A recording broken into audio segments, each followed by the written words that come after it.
Oof. There's a problem with Marvin Bagley and the Sacramento Kings. The Kings started off the season going 3-1, which was surprisingly their best start since the 2014-15 season. Maybe that's not so surprising actually. Since then, things have cooled down a bit, and unfortunately, Bagley and the Kings found themselves on the headlines. But it wasn't a good thing.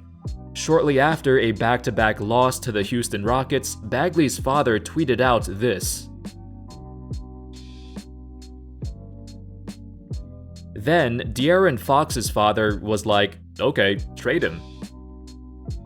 Now, we've seen similar situations happen before, like with LeVar Ball talking about his displeasure with Lonzo's role on the Lakers in years past. There's nothing wrong with speaking out and wanting a team to trade your son, and thankfully, the drama hasn't gotten between Marvin and De'Aaron themselves. It's apparently only between their dads. However, it did create a negative aura around the Kings' decent start to the season. And besides those tweets, I want to talk about Marvin Bagley's situation and career thus far. What's been going on with him? Seems like just yesterday when everyone was talking about Bagley being the next generational talent. But now, we're talking about him for different reasons. A few years in, and it's been rough for the former #1 high school prospect in the country. How's it going, folks? My name's Andy, and let's get started.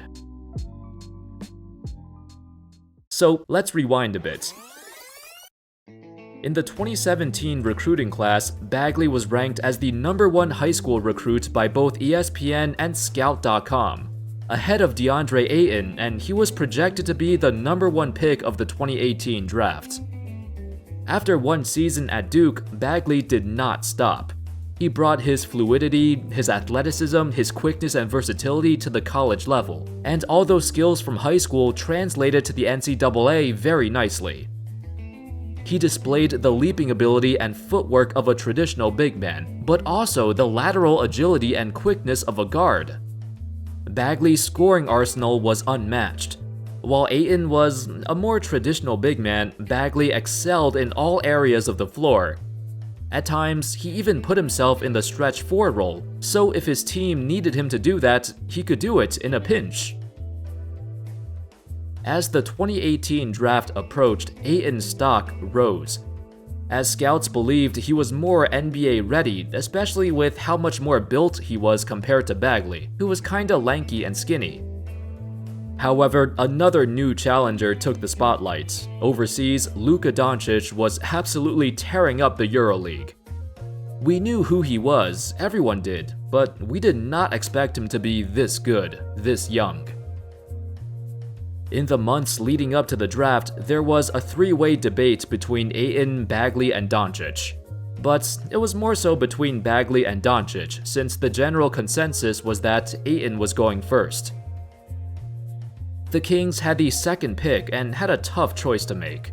Many speculated Doncic would go to Sacramento since former GM Vlade Divac had connections to Luka's family. But apparently not in a good way. I don't know if this is true, but the rumor is that Divac did not like Luka's father. According to Tim McMahon on the Woj podcast, he stated, basically, he didn't think a whole lot of Luka's dad. And the whole like father like son, well no, this is a different dude. You messed that one up, Vlade. Fortunately, this rumor was debunked. Apparently, Vlade and Luka's dad talked to each other after this came out, and they laughed about it. So, thankfully, this wasn't a mistake. Vlade just skipped on Luka because he made a terrible choice, not because he held a grudge against his dad. But the result is the same either way, so I guess it doesn't really matter. As for Bagley, this left him in an awkward situation. While both of his peers were tearing it up, he was going through some troubles. Through his rookie season, he had some nagging injuries that hampered him, including a sprained knee which irritated him for months. He was still playing well though, coming off the bench and providing that relentless energy he's always been known for. But compared to Ayton, and especially Doncic, all the attention was on them, not Bagley.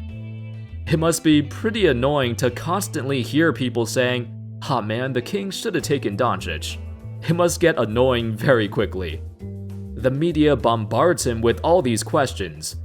Even recently, he was asked how he felt about all the comparisons to Doncic, to which he responded, "You see it, you hear it, but I pay it no mind. I'm not here to please anyone outside the team. I'm here to help the team win. I'm here to help this organization get to places it has never been." But do the Kings feel the same way about him?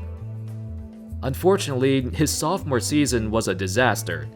He started off with a serious thumb injury, and then the whole coronavirus shut down the league. Then he tried to come back and play in the Disney World bubble, but he injured his foot and then missed the remaining games. All of this happened while Luka was having an all-time legendary season, so the critics became even louder. With the recent events of his father's tweet combined with Bagley's slow start to the season, it's really problematic for the Kings. Regardless of what his family says, Bagley likes it there. He hopes to revitalize the franchise and become a cornerstone for their future. But do the Kings really see him the same way?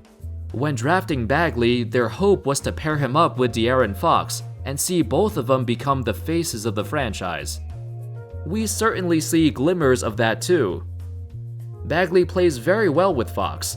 The Kings run the pick and roll a lot with Fox at the helm, and with a rolling Bagley. Bagley can cover so much ground so quickly, so when he's moving, he looks like the perfect pick and roll partner. His quickness allows him to take on anybody, big or small, off the dribble. Every now and then, we see flashes of what he could become, but it still seems so far off in the distant future. The Kings have made it clear that Fox is part of their future, signing him to a 5-year extension prior to the season. But Bagley? His time for an extension will come up soon, but do the Kings want him? I mean, they already gave a massive extension to Fox.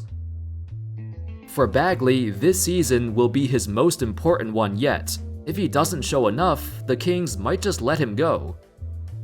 The plan was to have both of them be the future of the franchise. So far, only one of them has shown he's capable. Of course, Bagley is not a bust, don't get that wrong. He really hasn't had much time to prove himself. With all those injuries and then the season shut down, it's not his fault at all. But when healthy now, he has to show he's gotten better. It's too early to tell how Bagley's career will play out, but one thing's for sure. The comparisons to Luka and the what-if scenario of the Kings and Mavs draft choices, they'll always be a topic of conversation.